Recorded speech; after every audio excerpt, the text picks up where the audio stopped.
And with that, we have a big and crucial and important breaking news coming in. It's a joint statement that backs Israel today. The leaders of France, Germany, Italy and United Kingdom and the United States of America released the following joint statement following their call. It reads as follows. President Macron of France, Chancellor Scholz of Germany, Prime Minister Meloni of Italy, Prime Minister Rishi Sunak of the United Kingdom and President Joe Biden of the United States expressed their steadfast and united support to the states of Israel and unequivocal condemnation of Hamas and its appalling acts of terrorism. Joint statement on Israel. The terrorist actions of Hamas have no justification, no legitimacy and must be universally condemned. There is never any justification for terrorism. In recent days, the world has watched in a horror as Hamas terrorists massacred families in Hamas, slaughtered over 200 people enjoying a music festival and kidnapped elderly women, children and entire families who are now being held hostages as well. Joint statement supports Israel in its effort to defend itself and its people against such atrocities, emphasizes that it is not a moment for any party hostile to Israel to exploit these attacks to seek any advantage. Joint statement also recognizes aspirations of the Palestinian people and support equal measures of justice and freedom for Israelis and Palestinians alike.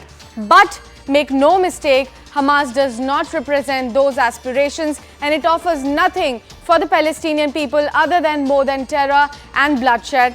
Will ensure Israel is able to defend itself and to ultimately set the conditions for peaceful and integrated Middle East region. This is what exactly the joint statement that is supporting Israel coming in from countries like France, United Kingdom, United States, Germany and Italy reads. The days and weeks ahead will continue to be very difficult. But when we say that we stand with Israel, we mean it. Not just today, not just tomorrow, but always.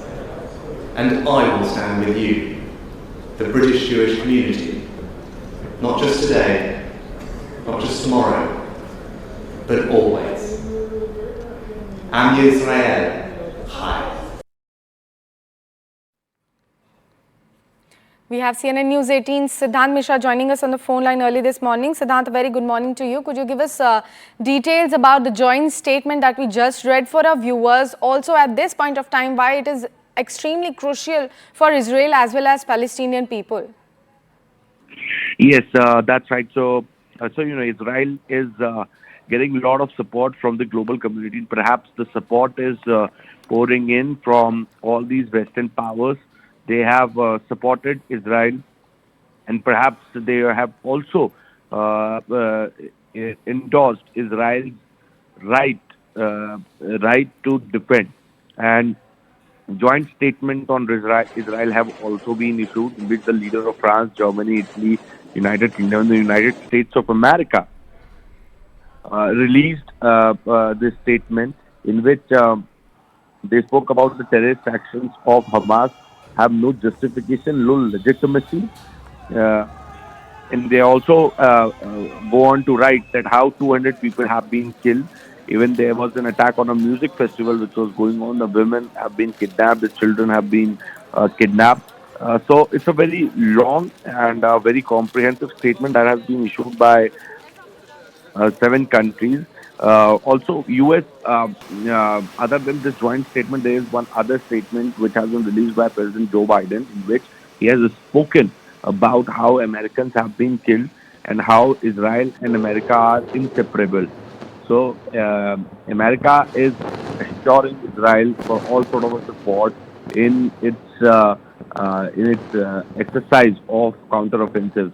Even American warship is reaching Israeli coast.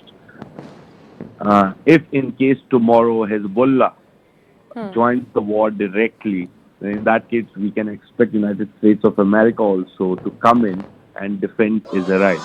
So that is perhaps something which is very important for viewers to tell, that that is the plan, that if Hezbollah directly because yesterday Israel has done bombarding in Lebanon, because Israel has to say that there were some missiles which were fired from Lebanon into Israel. But in future, if this escalates and perhaps there is some sort of a proof that Hezbollah is actively participating, then in that case we can expect United States to jump into the war and perhaps help Israel win the war. So the Right. counteroffensive took place yesterday also. Uh, for next 72 hours, the government of Israel has asked its people that there's going to be the food shortage, electric shortage. They have been asked to collect the groceries. There's complete blockade in Gaza. Heavy armored vehicles, tanks, and infantry is deployed on the Gaza Strip. And even the world is contemplating that there is going to be something very big, which Israel is going to do. And also referring to Benjamin Netanyahu's statement yesterday, in which he said that Israel is going to change Middle East forever. Right. Back to you. Right, Siddhant. And as far as these nations backing Israel in its, steps to defend itself, what kind of aids have these nations provided to Israel in order to do that? Well, in terms of age, if we talk about, then it's United States which has perhaps given its commitment when it comes to the military aid. Then, other than military aid, also there have been aid which United States have been giving to Israel, yeah, every year, irrespective of the situation in the region. Now, when it comes to countries like Australia and Germany, we have been told that they have stopped aids to Palestine. Now, there's a large quantity of aid which come for the state of Palestine, and in fact, all these countries have pledged to donate some money to the people of Palestine, in which Australia and Germany were a big nations contributing to Palestine. But now they have stopped the funds because the world is accusing Palestine for working with Hamas and using the funds which have been sent for the upliftment of the society are being used in terror acts. So that is what world is accusing Palestine right now for. Right, Siddhant. Thank you so much for bringing in all those crucial details. We'll keep coming back to you for